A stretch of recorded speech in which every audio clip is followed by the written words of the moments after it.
So guys, in the previous lecture we haven't concluded the story of the lecture.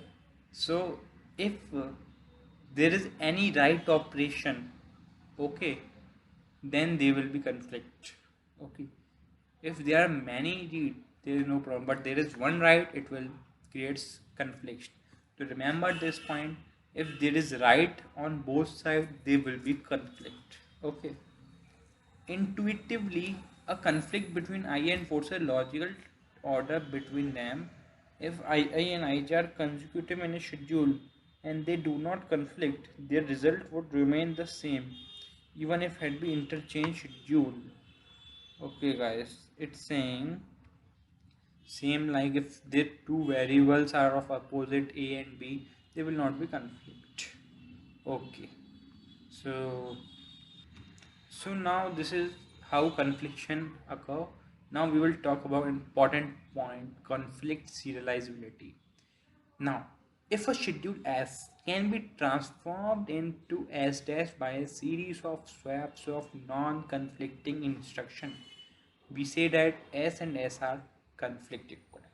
Now, what is it says? So we say that schedule S is conflict. It is conflict equivalent to a serial schedule. So we have seen in the previous lecture, if our serial schedule is consistent, if T1 executed first, commit, then T2 executed first, then commit.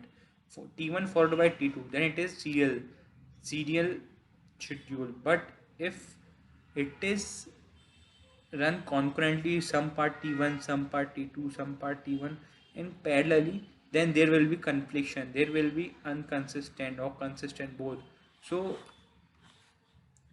if we are checking the if it's conflict equivalent, so for the condition is our schedule is S, which is conflict, our schedule is concurrent, okay, and we can swap of non-conflicting instruction. We have seen what is non-conflicting. Non-conflicting means read, okay, that means if read are there, they are non-conflicting. But if there is any right operation, we can't swap it. Okay guys, we will see how to swap. So you can see, if there is any right operation means conflict instruction, we can't swap. But there is non-conflicting instruction, we can swap it easily and make it another schedule, which is S dash, which is what conflict equivalent. We say that schedule S is conflict if it is conflict equivalent to serial schedule. If our S dash is our serial equivalent to conflict, then we say that it is conflict serializability. Okay guys, now schedule 3 can be transformed into schedule 6. Okay, a serial schedule where T2 follows T1 by a series of swaps of non-conflicting instruction. So you can see this is our T1 T2, some part of T1, some part of T2, some part. You can see it is running parallelly, so maybe it is consistent or non-consistent. So first see that it is conflict serializability or not. So how to check? If now you can see there is a write operation and there is a read operation. So we have seen if I and ij in both, if there is any write operation, it will be conflicting instruction. Okay guys, remember this point. If in both there is any write operation, it will be conflicting, so we can't swap. Okay, now so guys, if we prove that it is conflict serializable, then it's our problem over. So how to prove? If we swap the that schedule and make it serial, then it is conflict serializable. So how to? Let's look. Write A, read A, not possible. We can't swap. Write A, read B. There is a write operation, but is not conflicting. Why? Here is write A, read A means write and read on same variable A. But here write A and read B both are different variables. We don't have any problem. Okay guys, so we can swap here. Okay, now write b, read b. There is write operation, we can't swap. So that means conclusion of the story is, in the whole schedule we can swap easily these two. Okay, so let's check how to swap. You can see write a and read b. If we swap read b above, write a below, then it looks like read right, read a, read a, but write is below and read is above. So read is above, you can see write is below, because this is the time at which CPU is running. So at one time it is running only one transaction, because we have uniprocessor.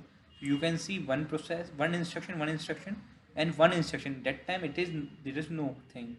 And same for here. Okay, so write a below, read b above. So we have swapped both instruction. So you can see read b here, write a here.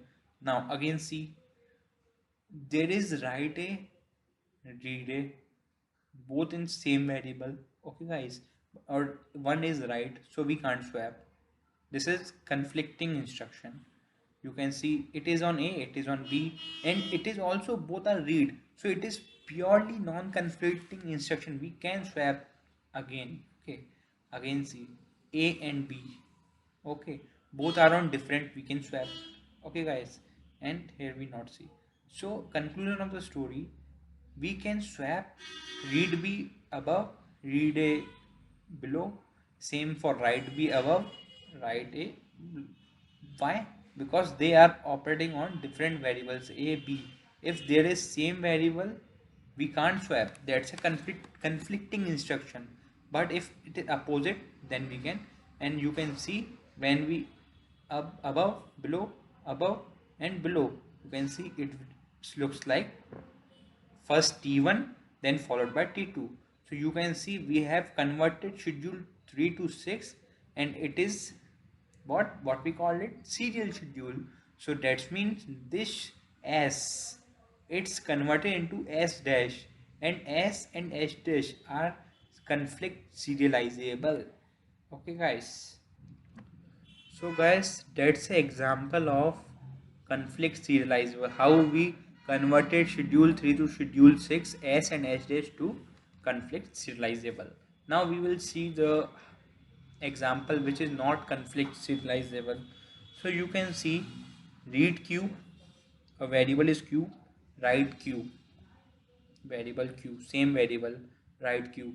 So you can see in full schedule there is only one variable which is q, and read and write. Okay guys, conflict instruction, one is I is read, ij is write, and both are on same variable. So that means this is our what, conflicting instruction. So we can't swap these two. Same for this, write q and write q, both are write operation, and both are on same variable, so we can't swap it. So that means we can't swap either. And same for here. So we are unable to swap instruction in the above schedule to obtain either a serial schedule T3 and T4. Okay guys, or the serial schedule T4 or T3, both are similar, so we can't swap. Or if we can't swap, then we can't make it to the serial schedule, and if we can't make serial schedule, then it is not a conflict serializability. So that's all about the conflict serializability. Thank you.